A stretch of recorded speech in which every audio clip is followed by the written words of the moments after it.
Oke, assalamualaikum warahmatullahi wabarakatuh. Balik lagi bersama saya Lutfi. Kali ini di channel Seni Budaya SMA 3 Kota Serang sama murid saya sendiri gitu ya, siswa di SMA 3 Kota Serang dengan Debbie, atau nama lengkapnya siapa, Deb? Deborah Selitia Panjaitan. Deborah Selitia Panjaitan. Ramein dong, mana nih penonton bayarannya nggak ada suaranya. Penonton bayarannya cuma satu. Oke. Kali ini spesifik mungkin akan ngomongin tentang gimana kegiatan Deborah ya selama ini. Nggak apa-apa kan dipanggil Debbie? Nggak apa-apa. Nggak apa-apa dipanggil Debbie ya. Oke, jadi gimana kabarnya, Deb? Sehat? Sehat. Gimana, Bapak udah kayak host belum? Udah mirip banget. Udah kayak host belum? Udah mirip banget. Soalnya ya kita sering ngobrol ya, off the record juga kita sering ngobrol, cuma mungkin kayaknya jadi rada awkward gara-gara direkamnya. Sehat, Deb ya? Sehat. Sebenarnya awal dulu nih latar belakang. Jadi buat kawan-kawan yang belum tahu Debbie itu kenapa Bapak ajak wawancara. Kenalin dulu deh awal. Debbie itu orang mana aslinya? Orang sini. Orang Serang. Iya, orang Serang, tapi Terus? orang tua kalau papa dari Bandung, mama dari Sumatera. Oh, Papa tuh orang Bandung ya? Iya, orang Bandung tapi keturunan Sumatera juga gitu loh. Oh, tapi tinggalnya di Bandung? Dari awal, dari kecil. Dari kecil tinggal di Bandung? Dari lahir di Bandung. Oh. Dari Bandung. Sunda pisan. Oh, Sunda pisan. Bapak tuh. Ibu orang Sumateranya di mana? Batak? Batak. Oh. Batak murni. Berarti Bapak nggak? Bapak juga Batak dong? Bapak juga Batak tapi udah kelamaan di Bandung gitu loh. Oh, Jadi tapi nggak ada ya. Batak-Bataknya gitu. Panjaitan tuh Boru bukan sih? Iya. Dari Bapak berarti? Boru Kalau Ibu apa barunya? Napi Tupulu. Napi Tupulu. Oke, karena kan Boru kan turun dari Bapak ke Ibu ya. Oke.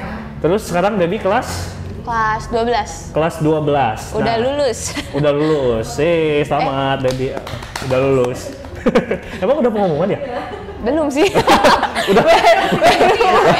Baru US. Oke. Bapak tuh pernah dulu tuh ingat waktu pertama kali kelas 10 kayaknya Debbie waktu itu. Bapak tuh pernah pertama kali Bapak datang ke sini, terus Bapak rencananya pengen bikin ekskul musik dan lain-lain. Terus Debbie tuh pernah datang bawa biola, bener gak sih? Iya. Nah, Debbie tuh bisa main biola? Bisa, tapi nggak sefasih itu. Maksudnya ya Tidak bisa semahir itu lah, ya? bisa. Tapi kalau diajak buat gitu-gitu agak kurang pede mungkin sama kemampuan tuh. Oke, berarti gimana tuh awal mulai ceritanya Debbie tuh bisa tertarik sama main musik gitu? Kalau main musik pertama tuh dari mama sih ya, pas SD nyuruh, udah kamu coba main musik, mau main musik apa. Terus ngeliat orang-orang kayaknya main biola bagus gitu, kelihatannya keren. Terus ya udah nyoba di biola sekitar 2 tahun. Abis itu dari biola ngeliat adek yang main piano, ngeliatnya iri, ih kok bagusan dia. Ya udah saya pindah juga. Oh, berarti Debbie 2 bersaudara, punya adik atau Ada 3 sebenarnya, ada yang paling kecil lagi. Oh, ada yang paling kecil lagi, berarti Debbie yang paling tua. Iya. Oke. Terus tertarik tuh main piano, belajar juga. Les nggak sih sebenarnya? Biola les nggak? Les juga. Biola les, tapi Iya. sampai beres. Enggak. Enggak sampai beres. Nggak sampai beres. Udah iri duluan. Jadi pindah. Oh, oke, udah. Kenapa aku nggak bisa gitu ya main piano juga gitu? Iya. Oke, piano les juga.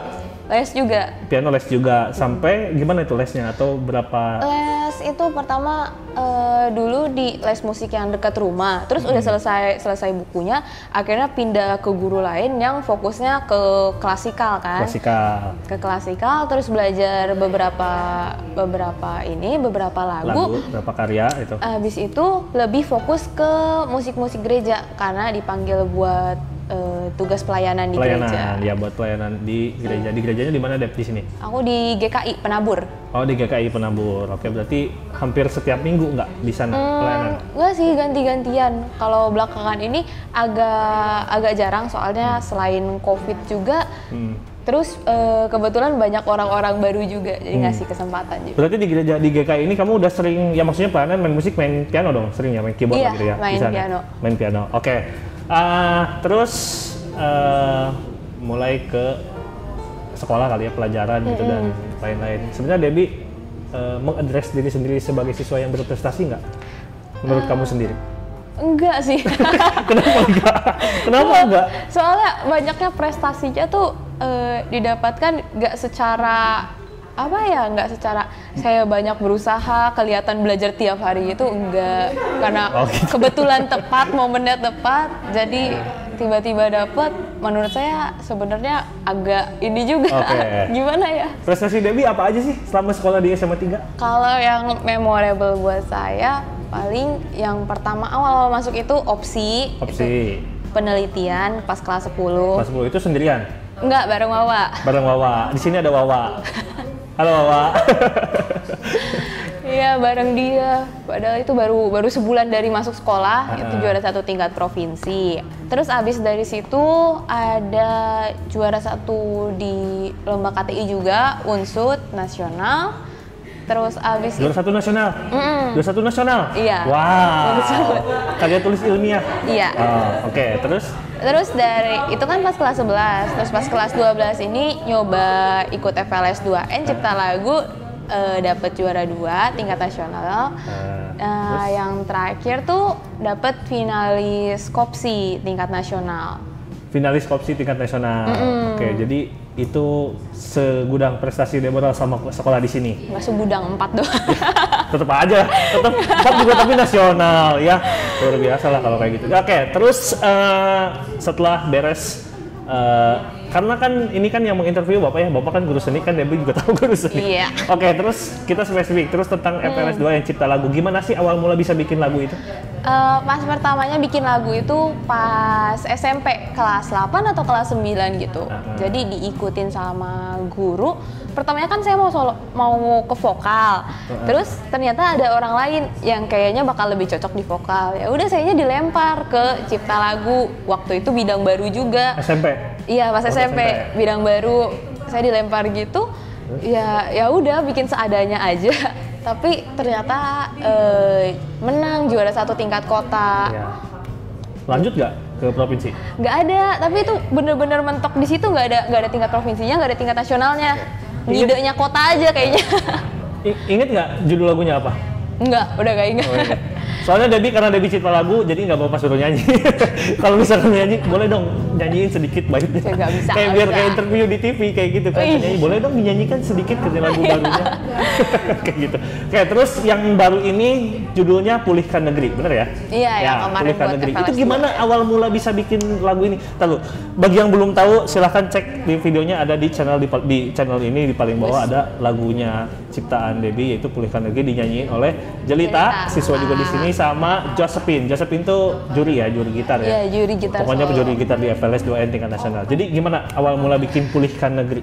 Pas awal-awal, jadi kalau saya bikin lagu tuh nggak pernah dengan tujuan saya mau buat lagu aja buat sendiri. Jadi harus ada intentionnya dulu untuk apa gitu. Nggak bikin secara tiba-tiba atau lagi ada ide aja gitu, nggak bikin gitu. Jadi pas ngeliat dari Bapak ada buat FLS 2N cipta lagu tingkat sekolahnya dulu. Ya udah, saya iseng daftar sambil mikirin konsepnya mau kayak gimana. Terus ya jadilah melodi Pulihkan Negeri, tapi itu belum sama liriknya. Baru saya pas-pasin sama temanya. Tapi habis dari tingkat kota karena kalah, akhirnya banyak dirombak lagi buat yang tingkat nasional sama Puspresnas. Iya, kemarin tuh jadi agak bingung. Jadi FLS 2-nya ada 2 versi khusus di Provinsi Banten aja gitu. Kemarin tuh tingkat kota dari Dinas Pendidikan, beda lagi dengan Puspresnas. Ternyata alhamdulillahnya yang provinsi masuk lanjut ke nasional ya, dan akhirnya juara 2. Wow. Pokoknya tonton lagunya keren banget. Nah, terus udah beres nih, Deborah sekarang kan kelas 12 udah lulus.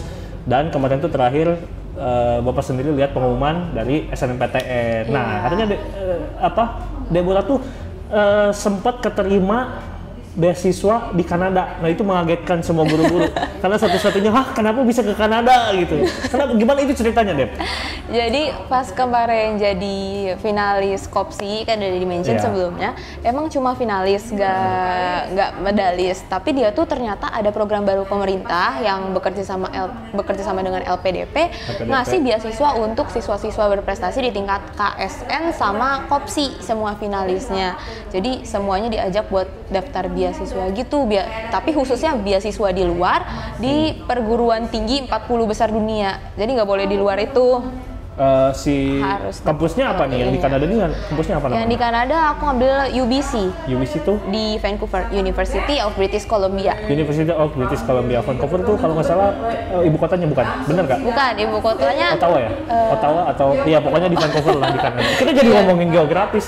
Oke, terus daftar, kamu sengaja milihnya itu UBC? Iya, dari awal-awal juga emang pengen di Kanada. Ya, terus saksinya. kenapa? Pertimbangannya apa Kanada? Bukannya Kanada itu serba mahal, dingin lagi kan kalau winter, nggak bisa ngapa-ngapain.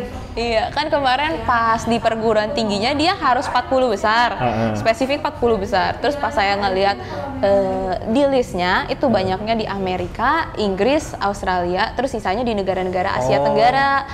Terus pas ngelihat ternyata di Inggris sama di negara-negara Australia itu mereka wajib ngambil SAT atau SMA-nya harus IB. Oh iya, jadi penyesuaian. harus internasional, Iya, atau harus ujian, beneran ujian. Kalau di Kanada ini enggak? Kalau di Kanada enggak. Jadi pilihan saya tuh udah mengkerucut ke Amerika sama Kanada. Cuma pas ngeliat di Amerika kan agak banyak isu-isunya. Isu-isu apa nih? Isu-isu kayak Asian racism, iya. kan kayak lumayan gitu-gitu ya. lumayan keras gitu ngelihatnya. Iya, benar. Jadi udah agak menyimpang. Ya udah Kanada. Pokoknya iya mending Kanada lah daripada US gitu pertimbangannya. Iya, terus kalau di Asia Tenggara juga saya takut kendala bahasa. Oh iya. Kalau tiba-tiba di Hong Kong, Taiwan gitu kan, belajar Mandarin lagi gitu. Takut gak kuat, ya udahlah cari yang bahasa ininya Inggris. Jadi pengantarnya bahasa Inggris. Bahasa pengantarnya Inggris. Itu berarti top 40 university si UBC itu keberapa? Di list sekitar nomor 20-an kalau nggak salah. Nomor 20-an. Jurusan apa, Dep? Kalau aku ngambilnya jurusan sains terapan atau teknik lah kalau di sini mah. Sains terapan atau teknik kalau di sini mah. Iya. Oh, itu gimana tuh bentuk beasiswanya? Yang di provide sama LPDP kayak gimana? Yang di provide full kah? Apa? Sebenarnya full, cuma nanti akan dievaluasi lagi. Jadi sebelum tanda tangan kontrak aku belum bisa nggak bisa terlalu menjamin, takut nanti ada beberapa pergeseran. Karena kan kalau udah di kontrak mah udah bener-bener final, nggak bisa diubah apa-apa lagi. Tapi kalau masih ini ada sedikit-sedikit mungkin ada perubahan nanti. Itu gimana? Tiba-tiba langsung daftar kayak oke, finalis langsung daftar terus langsung accept atau gimana, langsung keterima atau gimana? Soalnya kan kalau beasiswa yang Bapak tahu gitu kan, kayak kita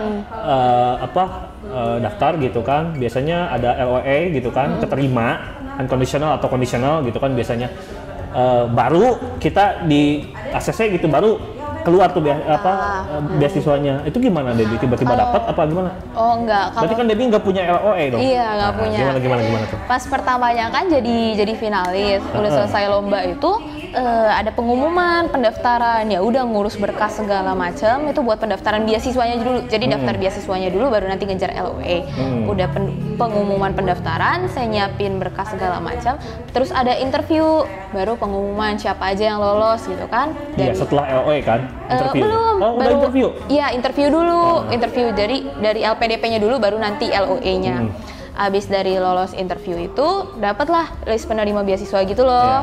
Nah, tapi itu belum akan cair kalau nggak dapat LOA.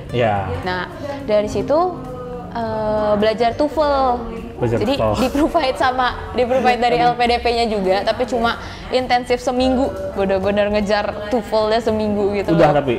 Udah. Wow. Ngejar TOEFL-nya seminggu, habis itu tes TOEFL pas Natal kemarin bulan-bulan Desember. Dari situ pendaftaran ke universitasnya, tergantung untuk dapat LOA itu. Iya, tergantung universitasnya yang mana, gitu kan beda-beda. Iya, beda tahun, beda tanggal. Beda tanggalnya. Nah, terus udah dapat LOA? Udah. Oke. Berarti harusnya dari tadi kita mulai ngobrolnya pakai bahasa Inggris ya, karena kan dia udah TOEFL-nya udah. Oke, terus udah dapat. Dan SNMPTN beda lagi. Nah, SNMPTN ada pengumuman lagi. Debbie juga di ITB. Itu apa jurusan apa ITB? Jurusan FMIPA. FMIPA. Kenapa milih ITB SNMPTN? Nggak langsung udah nih kayaknya Kanada berangkat nih, Vancouver. daftar lagi SNMPTN. Ya udah nyoba Iya. gitu ya. Terus kenapa ITB? Jadi pas pendaftaran SNMPTN tuh belum pengumuman yang dari Kanada. Oke. Iya, jadi ya. saya daftar we atuh. Ya, benar, daftar mah daftar masuk. we. Oke. Iya. Ya udah pas ngelihat kira-kira bisa dapat di mana nih. Kan saya mah ngelihat jurusannya, terus ngelihat juga kampusnya seperti apa. Soalnya nggak mau dapat SNMPTN di tempat yang nggak saya suka gitu loh. Mending saya sekalian belajar buat yang lain daripada harus 4 tahun di tempat yang nggak saya suka, di bidang yang nggak saya suka. Ya udah saya beraniin cobain di ITB FMIPA, lebih spesifiknya peminatan kimia. Peminatan kimia Iya, di ITB. dia. Berarti sama juga ya sainsnya, emang tertariknya ke sains gitu ya. Iya. Oke, semoga bisa menjadi inspirasi buat seluruh siswa-siswi yang nonton channel ini dan juga siapapun, berapapun umur kalian, tidak ada kata terlambat untuk mengejar beasiswa. Termasuk Bapak juga mau mencoba beasiswa. Semoga ya lolos. Oke, terakhir Deb, kira-kira aja dulu nih. Kira-kira kamu memilih ke Kanada atau ke ITB? Berat ya. Terakhir. Kira-kira. Tapi kayaknya keluar sih ya. Kayaknya. Oke, kayaknya ke Kanada.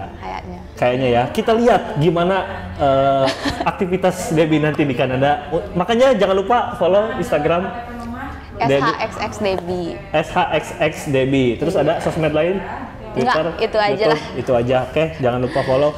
Dan silakan bagi yang ingin ditanyakan, mumpung Debbie-nya masih di sini belum ke Kanada, mungkin nanti ada part 2 juga sama partner penelitiannya nih sama Wawa. Silahkan komen di bawah kalau ada yang ingin tanyakan, komen. Jangan lupa share juga, subscribe. Sampai ketemu di episode berikutnya. Dadah.